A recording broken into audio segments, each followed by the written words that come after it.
بسم الله الرحمن الرحيم.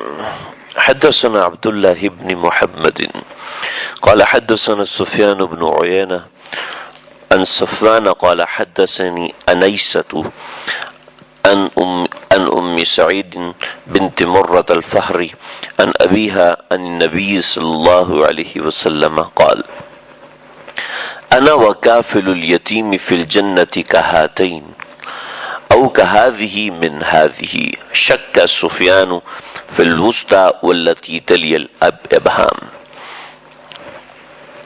حضرت ام سعید بن مرہ الفہری رضی اللہ تعالی عنہ اپنے والد سے اور وہ نبی اکرم صلی اللہ علیہ وسلم سے روایت کرتے ہیں کہ رسول اللہ صلی اللہ علیہ وسلم نے ارشاد فرمایا: میں اور یتیم کی کفالت کرنے والا جنت میں اس طرح ہوں گے جیسے کہ آپ صلی اللہ علیہ وسلم نے 2 انگلیاں اٹھائیں، جیسے کہ یہ دونوں انگلیاں آپس میں ملی ہوئی ہیں، میں اور یتیم کی کفالت کرنے والا جنت میں ایسے ہوں گے۔ بعضوں نے کہا ایسے یعنی دونوں انگلیاں، یعنی بڑی انگلی اور شہادت کی انگلی دونوں کھلی ہوئی، یا بعضوں نے کہا نہیں دونوں ملی ہوئی، یا بعض روایتوں میں آیا جیسے کہ روایت میں کہ شک سفیان فی الوسطی والتی تلی بالابہام، یا پھر یہ دو انگلیاں، یعنی ایک انگوٹھا اور ایک شہادت کی انگلی جیسے ملی ہوئی ہے، یعنی مرتبے میں تو امتی نیچے ہوگا اور نبی صلی اللہ علیہ وسلم اوپر ہوں گے، لیکن اصل میں یہ دونوں جنت میں اس درجے ملے ہوں گے۔ یعنی قربت ایسی ہے جیسے کہ قربت انگوٹھے کی اور شہادت کی انگلی کی ہے، یا پھر شہادت کی انگلی اور بڑی انگلی کی، یعنی درمیانی انگلی کی ہے۔ فرمایا یہ دونوں انگلیوں سے بیچ کی انگلی اور اس کے پاس والی انگلی مراد ہے۔ مطلب یہ کہ جیسے یہ دونوں انگلیاں قریب قریب ہیں، ایسے ہی میں اور یتیم کی پرورش کرنے والا جنت میں قریب ہوں گے، لیکن قریب تو ہوں گے لیکن درجے میں فرق ہوگا، جس کا اظہار دونوں انگلیوں کے چھوٹے بڑے ہونے سے ہو رہا ہے۔ ایک اور روایت سنی حضرت حسن رحمہ اللہ تعالی سے روایت ہے کہ ایک یتیم نے حضرت ابن عمر رضی اللہ تعالیٰ عنہ کے کھانے پر حاضر ہوا کرتا تھا۔ ایک یتیم حضرت ابن عمر کے کھانے میں حاضر ہوتا تھا۔ ایک دن انہوں نے کھانا منگوایا، اس یتیم کو تلاش کیا مگر وہ نہ ملا۔ پھر وہ حضرت ابن عمر کے کھانے کے بعد حضرت ابن عمر کے پاس پہنچا تو حضرت عبداللہ بن عمر نے ان کے لیے کھانا منگوایا۔ ان کے ہاں اب کھانا نہ تھا تو انہوں نے ستو اور شہد لایا، اور حضرت ابن عمر نے فرمایا کہ لے لو اور کھا لو، اللہ کی قسم تم نقصان میں نہیں پڑے، یعنی ہم نے جو کھایا تمہیں اس سے بہتر مل گیا۔ روایت نقل کر کے حضرت حسن رحمۃ اللہ علیہ نے فرمایا کہ ابن عمر بھی نقصان میں نہیں پڑے، اس لیے کہ انہوں نے یتیم کو عمدہ کھانے کی چیز پیش کر دی۔ حضرت ابن عمر رضی اللہ عنہ یتیم کا کتنا خیال رکھتے تھے، ہر کھانے پر یتیم کو اپنے پاس بٹھایا کرتے تھے۔ اور ایک اور حدیث میں جو آگے آ رہی ہے اس میں بتایا کہ حضرت عبداللہ بن عمر اپنے دسترخوان پر کسی یتیم کے بغیر کھانا نہیں کھاتے تھے۔ یہ سب کچھ حضور اقدس صلی اللہ علیہ وسلم کے ارشاد مبارک کی تعمیل میں ہوتا تھا۔ اللہ تعالی ہمیں بھی حضور صلی اللہ علیہ وسلم کے ارشادات کے مطابق چلنے کی توفیق عطا فرمائے۔ اور اسی طریقے سے یہ جو میں نے روایت نقل کی آپ حضرات سے، یہاں پہ امام بخاری کی حضرت ام سعید کی روایت ہے، یہی روایت حضرت سہل بن سعد سے ہے، اور یہی روایت حضرت ابو بکر بن حفص سے ہے۔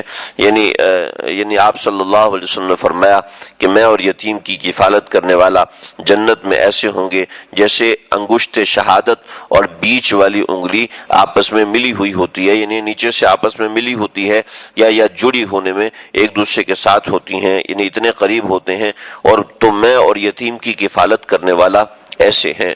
نبی کریم صلی اللہ علیہ وسلم خاص طور پہ عید کے دن خاص طور پہ بڑا مشہور واقعہ آپ حضرات نے بھی سنا ہوگا۔ آج جس جگہ پہ گنبد خضرا ہے تو گنبد خضرا کی ایک طرف جنت البقیع ہے، اور دوسری طرف آپ دیکھیں تو مسجد قمامہ، مسجد علی، مسجد ابی بکر یہ بنی ہوئی ہیں۔ پہلے یہ کھلا میدان تھا، اس کے کنارے میں مسجد عثمان بھی بنی ہوئی ہے۔ تو یہ جو بہت کھلا میدان ہے، ابھی تو اس جگہ پہ سارے کے سارے ہوٹل ہو گئے، یہ بہت کھلا میدان ہوتا تھا۔ اللہ کے نبی جو مسجد غمامہ بنی ہے یا پھر دوسری مسجدیں، اللہ کے نبی یہاں پر آ کے عیدین کی نمازیں پڑھایا کرتے تھے۔ تو آپ صلی اللہ علیہ وسلم مسجد نبوی سے نکل کے یہاں پر آتے تھے، جنازہ جو بھی پڑھنا ہوتا تھا یہاں پر آتے، اس کے بعد بقیع لے کے جاتے اور وہاں پر دفن کرتے تھے۔ تو یہ کھلا میدان تھا۔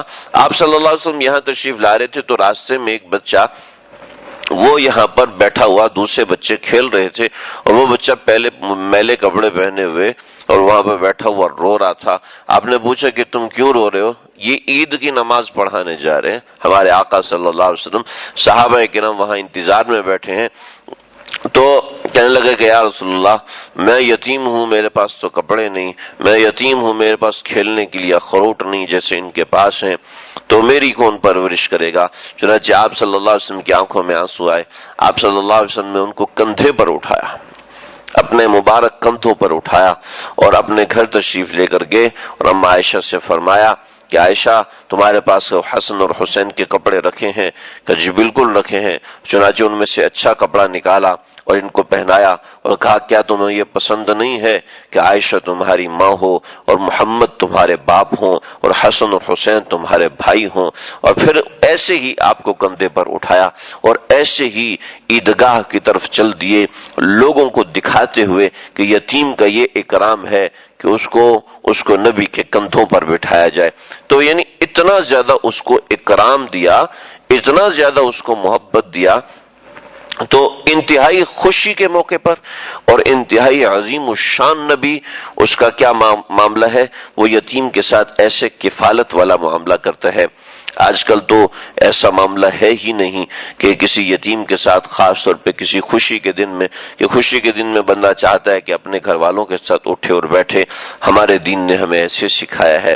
تو اس طریقے سے کرنے سے دین میں بڑھوتری آتی ہے، دین میں بہتری آتی ہے۔ اللہ تعالی ہمارے معاشرے میں ان چیزوں کا رواج قائم فرما دے۔ اللہ ہم سب کو سمجھنے کی، عمل کرنے کی توفیق عطا فرمائے۔